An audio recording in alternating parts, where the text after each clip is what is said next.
Para conseguirmos entender os vetores, vamos criar uma variável declarada com os tipos primitivos já conhecidos. Agora, dividiremos essas variáveis em 5 partes.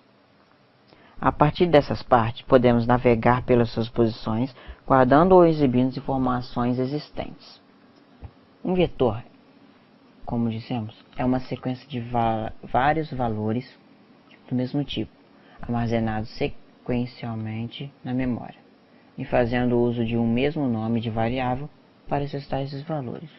Um vetor também pode ser entendido logicamente como uma lista de elementos de um mesmo tipo. Cada elemento dessa sequência pode ser acessado individualmente através de um índice dado por um número inteiro. A partir daí, indexamos de 0 até n, onde o n é a quantidade de elementos do vetor e também é chamado de dimensão ou tamanho do vetor. O vetor tem um tamanho fixo durante a execução do programa definido na declaração, que durante a execução não é possível aumentar ou diminuir o tamanho do vetor. Note que a numeração começa de 0 e não do 1. A figura ilustra um vetor com 6 elementos, denominado do vetor 0 até o vetor 5, todos eles do tipo inteiro. É importante também saber que os elementos do vetor são armazenados sequencialmente na memória do computador. Assim, na figura, se cada valor do tipo inteiro ocupa 4 bits de memória, teremos 40 bytes consecutivos reservados na memória do computador para armazenar todos os valores do vetor. No entanto, não faremos uso explícito dessa informação, mas que o compilador se encarregará de endereçar cada elemento do vetor automaticamente, conforme as necessidades do programador.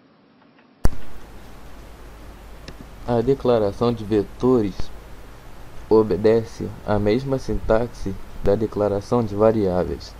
A diferença está no valor entre colchetes, que determina quantos elementos ele armazenará, ou seja, em outras palavras, determina o seu tamanho ou dimensão.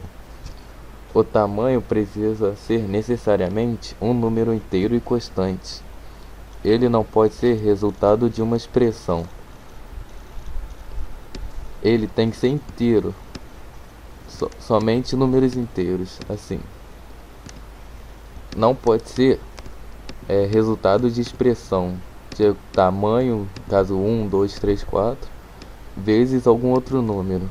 Está completamente errado e o seu programa não funcionará. Agora que já sabe para que serve e como são importantes, vamos começar a usar os vetores em linguagem C. A sintaxe é a seguinte: o tipo, inteiro, float, entre outros, e o nome, vetor, idade, nota, o que você quiser. E o número, somente números inteiros. E como não pode esquecer, o ponto e vírgula no final. A sintaxe é a mesma. Nós declarar uma variável normal, mas aqui não vamos declarar somente uma, vamos declarar várias, e o par de colchetes ao lado do nome da variável serve para isso. Especificar quantas daquelas variáveis estamos declarando. Por exemplo, vamos declarar 10 inteiros que vão representar a idade de 10 pessoas. Inteiro, que é o tipo, o nome, a idade e o número de elementos. Agora, 50 floats que vão representar a nota de 50 alunos. No caso, o float será que vai receber somente não números inteiros necessariamente, números quebrados, 5,5, entre outros.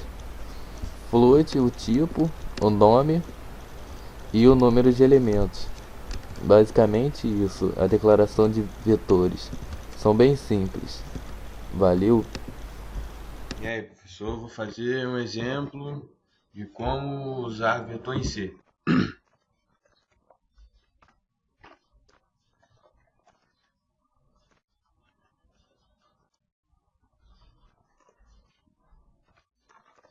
Também.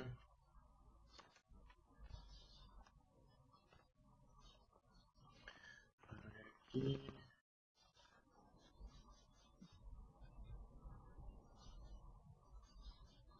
Fazer um vetor de 5 lugares.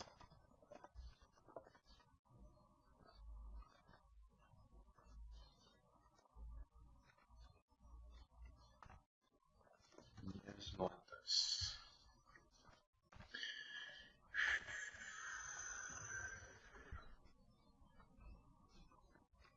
Precisar fazer o for. Abre for notas igual a 0, notas maior ou igual a 4, que o vetor é 5, notas mais.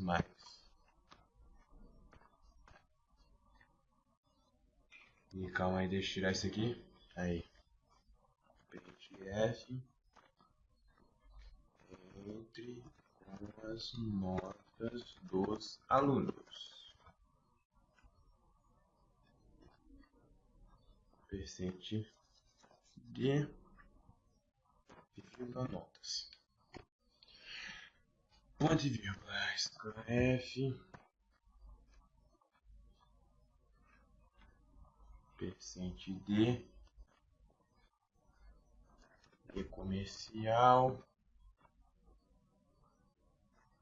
Mestre. Índice notas. Ponto e vírgula. E para imprimir o vetor, fazer o for de novo.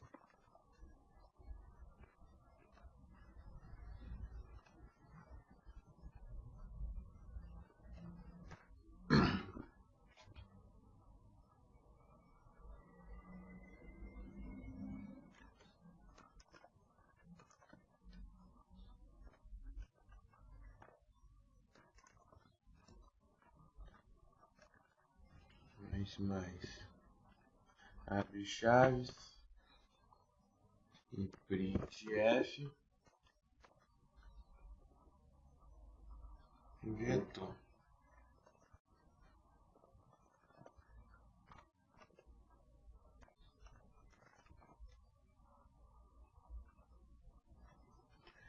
Ai. Pronto. Só isso. E o retorno 0. Acabou. Pronto. Fala pessoal, aqui quem fala é o Fábio Oliveira e vamos explicar essa videoaula de vetores. E agora eu vou dar um exemplo de como fazer cálculo com dois vetores e imprimir num terceiro vetor. Eu estou usando aqui um CodeBlocks Online para explicar a vocês essa aula bem fácil que nós vamos aprender agora. Então aqui podemos ver que o vetor 1 tem 10 posições, o vetor 2 tem 10 posições e o vetor 3 tem 10 posições. Então agora vamos entrar aqui com o for. O for é uma estrutura de repetição que você precisa sempre no vetor. Então lembre, quando você fizer o uso de vetor, sempre você vai precisar de um for. Aqui podemos ver que for i é igual a 0, i menor que 10 e i mais. Então o for vai de 0 até 9 com 10 posições. Vamos lá. Entre com o primeiro, segundo, terceiro elemento do primeiro vetor. Aqui embaixo mostra que ele rodou. Então aqui você pode conferir. Entre com o primeiro elemento do primeiro vetor. Entre com o segundo elemento do primeiro vetor. Entre com o terceiro elemento do primeiro vetor. Entre com o quarto até... A gente vai ver aqui no finalzinho. Espera um minutinho. Até o 10º elemento do primeiro vetor. Então vocês viram que esse vetor tem 10 posições, vai entrar com 10 números o primeiro vetor. Vamos agora aqui no segundo vetor. Vocês podem ver que é a mesma coisa do primeiro, toda a formatação, porém só troca aqui a variável vet2 e a codificação aqui i, que né, vai fazer a repetição aqui, a estrutura de repetição ali no for. Vamos lá. Primeiro elemento, segundo vetor. Segundo elemento, você vê que em vez de sair primeiro, já está indo no segundo vetor. Terceiro elemento, segundo vetor. Assim até no 10º elemento do segundo vetor. Tive alguns probleminhas de rodar aqui, então saiu resultados. Você pode ver meio exóticos. Mas com isso dá pra ver que o nosso programinha tá rodando. Então, galerinha, é bem simples fazer um programa que faça dois vetores, né, ali dois vetores, um calculando com o outro. E agora a gente vai sair aqui e mostrar o resultado, um passo a passo. Você vai fazer um for novamente, tá? Sempre lembra um for. Aqui a gente usa o vetor 3 é igual a vetor 1, o resultado. Vamos dar exemplo aqui que o vetor 1, na primeira que deu 10, no segundo deu 10, então vai ser 10 mais 10. Aí você vai continuar ali, 10 mais 10 do segundo vetor. Então o vetor 1 no total, no exemplo, dá 100. Vetor 2 da posição tal. Então um exemplo, vetor 3 da posição 1 é igual a vetor 1 da posição 1 mais vetor 2 da posição 1. Exemplo que o vetor 1 da posição 1 é 10 e o vetor 2 da posição 1 é 10. Então 10 mais 10 você sabe que é 20. 20 vai sair aqui no vetor 3 e vai sair o resultado aqui no printf. No caso 20. Então, galerinha, é bem simples, não tem muita dificuldade de fazer esse programa. Nós fizemos só uma demonstração. Eu agradeço pela a sua visualização no vídeo e deixe o seu like, porque é like. Tá tranquilo? Tá favorável.